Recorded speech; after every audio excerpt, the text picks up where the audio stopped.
Hola amigos y amigas y bienvenidos a Potencializa tu conocimiento, espacio académico en el que a través de estos podcasts vamos a ir revisando temas de interés y de actualidad para el sector salud. En esta oportunidad vamos a hablar acerca de la Ley 1831 emitida el 2 de mayo de 2017. En esta norma se regula el uso del desfibrilador externo automático en el territorio nacional en Colombia y se dictan disposiciones acerca de otras situaciones como el entrenamiento, por ejemplo. Esta ley pues tiene como objeto establecer la obligatoriedad de la dotación y de la disponibilidad de los desfibriladores externos automáticos en sitios de afluencia masiva de público. Es muy importante que comprendamos la importancia de la presencia de estos equipos, ya que la incidencia de las enfermedades cardiovasculares es muy alta. Pues datos de la Organización Mundial de la Salud nos dicen que en 2012 murieron 17,5 millones de personas por este tipo de enfermedades en el mundo, y pues Colombia no es la excepción en cuanto a la incidencia de estas enfermedades. En esta ley, pues en primera medida se establecen las definiciones. Dentro de ellas está la definición del desfibrilador externo automático, y en la cual pues nos enmarca que es un equipo electrónico, el cual tiene como función dar descargas eléctricas, dar terapia eléctrica, para permitir que un paciente que está pasando por un ataque cardíaco, los cuales en su mayoría cursan con una arritmia cardíaca letal llamada fibrilación ventricular, pues estos equipos permiten que el corazón haga un reset y vuelva a reiniciar su función eléctrica. Dentro de esas definiciones también se incluyen los servicios de transporte asistencial. Define qué es un espacio con alta afluencia de público, aunque si bien pues a criterio nuestro creemos que la definición de espacio de alta afluencia de público pues se queda un poco corta para, para la importancia que tiene esta norma. En la ley solamente nos establece que un espacio con alta afluencia de público, dice textualmente, son los espacios públicos, privados y públicos, abiertos o cerrados, permanentes o temporales, destinados a la recepción, atención, circulación o estancia de alta afluencia de público. Creemos que en esa parte de la definición sí debió haberse ampliado un poco más el criterio para determinar cuándo se puede considerar un sitio de alta afluencia de público. Sería bueno que se completara y se colocara, por ejemplo, a partir de cuántas personas se puede considerar un aforo masivo. Entonces, en esta norma se establece el uso obligatorio del desfibrilador externo automático para los siguientes casos. Por ejemplo, los transportes asistenciales básicos, públicos y privados de orden terrestre, fluvial, marítimo y aéreo deben contar con un desfibrilador externo automático. Si bien recordemos que las ambulancias medicalizadas tienen un desfibrilador monitor que funciona no solo para desfibrilar, sino también para cardiovertir, y en algunos casos la mayoría ya tienen marcapasos transcutáneo. Entonces, esta norma para el transporte básico sí hace la salvedad de la obligatoriedad de este desfibrilador. Tenemos también en los terminales de transporte terrestre, marítimo, fluvial y aéreo de tipo nacional o internacional deben estar presentes los sitios en donde esté disponible el desfibrilador externo automático. De igual forma, las brigadas de emergencia de estas instituciones pues deben tener una capacitación muy específica en el reconocimiento del paro y la utilización del desfibrilador externo automático. Esta norma también establece que en los escenarios deportivos, tanto públicos como privados, debe haber la disponibilidad del DEA, del desfibrilador externo automático. De igual forma, en estos escenarios deportivos también tiene que haber gente entrenada en el uso de estos equipos. Desafortunadamente en Colombia vemos una deficiencia en el proceso de capacitación del personal. En entidades públicas tales como gobernaciones, asambleas departamentales, consejos, ministerios y toda oficina gubernamental en donde se atiende público y en donde hay alto aforo de personas, debe haber la disponibilidad de un desfibrilador externo automático. En los establecimientos carcelarios y en los centros de detención de orden nacional, municipal o distrital también tiene que haber en la enfermería y en los pabellones la disponibilidad de un desfibrilador. En lo que es las oficinas de la presidencia, del Congreso y de todos los entes gubernamentales centrales, En escenarios culturales y recreacionales, tanto públicos como privados, desafortunadamente en nuestro país vemos una deficiencia en esta parte. No todos los escenarios deportivos, culturales y recreacionales de nuestro país cuentan con este equipo. En los centros de rehabilitación de salud mental o de reclusión temporal, en universidades públicas y privadas, en colegios públicos, privados o en concesión, y en los centros comerciales.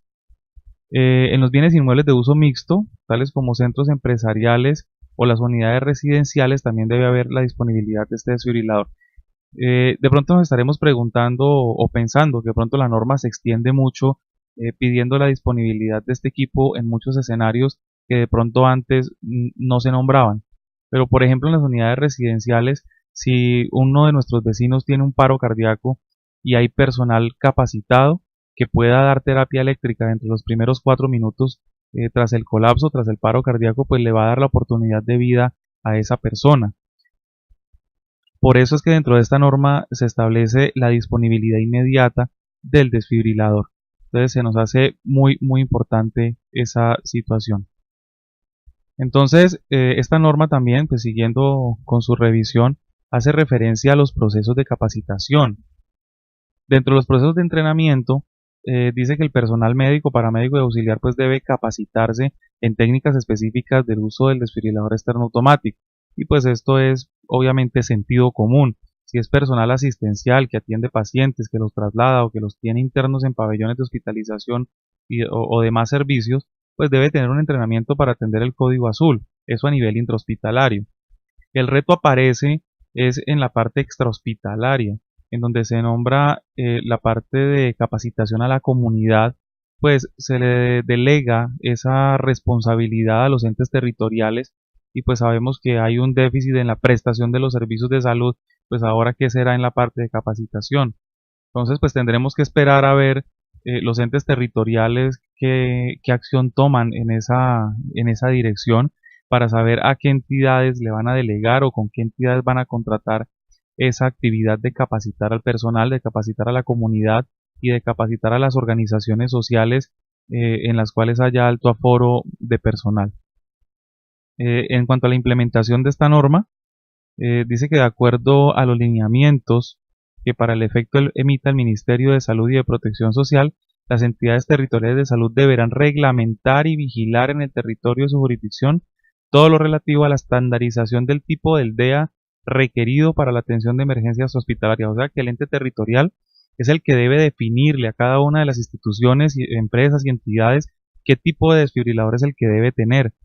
Además, dentro de ese artículo, que es el número 5, que es el de la implementación, dice que los entes territoriales deberán llevar un registro en cuanto a inspección, control y vigilancia de los desfibriladores externos automáticos y debe dar procesos de capacitación, certificación y supervisión para el uso del DEA. Tengamos en cuenta que este tipo de procesos de capacitación están catalogados por la norma como educación informal, son procesos inferiores a 160 horas, entonces habrá que mirar qué entidades tienen esa capacidad para enseñar este tipo de destrezas. Además, hay algo bien importante que todavía no ha salido a la luz y es el establecimiento de un procedimiento y protocolo para la disponibilidad necesaria a nivel geográfico, ¿sí? Por factores de emergencia y riesgo, de acuerdo a la necesidad de los desfibriladores. Entonces, pues acá los entes territoriales tienen un reto bastante grande y es establecer todos estos puntos que la norma les pide. Además, en la parte del artículo 5 de implementación, nombran también un procedimiento para simulacros en atención de emergencias que requieran el uso del DEA, o sea, establecer procesos establecidos para ejecutar ejercicios de simulación práctica de paros cardíacos en donde la gente tenga que utilizar el desfibrilador. Además, establece una coordinación de la ruta vial y de emergencia con las entidades hospitalarias públicas y privadas. Esto sigue siendo un reto, sobre todo porque la parte de movilidad en las ciudades, especialmente en las ciudades grandes, es bien complejo. Y en la parte de implementación de la norma también se nombra la armonización de las disposiciones normativas para la implementación de los DEA. Entonces muchas veces tenemos que tener en cuenta que en Colombia se sacan o se promulgan leyes, pero no se tienen en cuenta el contexto social, económico del momento. Si bien los desfibriladores externos automáticos son extremadamente necesarios, también hay que tener en cuenta que estos equipos son muy costosos y muchas entidades puede que no tengan la disponibilidad presupuestaria. Si a eso le sumamos que en nuestro país y en gran parte de Latinoamérica, desafortunadamente la prevención no es vista como una inversión, sino que es vista como un gasto, entonces pues eso también baja mucho la predisposición que tienen los entes administrativos para invertir en este tipo de equipos. Además, que es un equipo que puede costar perfectamente 8 o 9 millones de pesos colombianos y es un equipo que se va a quedar guardado muy posiblemente y que no se vaya a utilizar. Entonces, estos son argumentos que colocan muchas veces los entes administrativos de las empresas para sustentar la no compra del equipo. Entonces, esta norma en su artículo 8 da un plazo de 12 meses a partir de la promulgación de la norma, o sea, tendríamos un plazo hasta mayo del 2018 para que se reglamenten todos los aspectos que están en esta norma. Entonces, queríamos en este podcast compartirles acerca de la información que salió en esta ley. Les recordamos, es la ley 1831 del 2 de mayo de 2017, emanada por el Ministerio de Salud y de Protección Social de la República de Colombia. Esperamos que esta información sea de suma ayuda para ustedes, para sus empresas, sus organizaciones y para su desarrollo profesional. Cualquier información, cualquier pregunta que tengan, por favor déjenla en la parte inferior del video donde están el mensaje, los comentarios y con mucho gusto nosotros estaremos respondiendo a sus inquietudes. Este espacio que hoy comienza, Potencializa tu conocimiento, va orientado a que nosotros como personal salud tengamos cada vez más herramientas formativas e informativas para ejercer nuestra profesión. Que tengan un excelente día y recuerden que el proceso formativo nunca se detiene a pesar de haber obtenido un título. Hasta luego.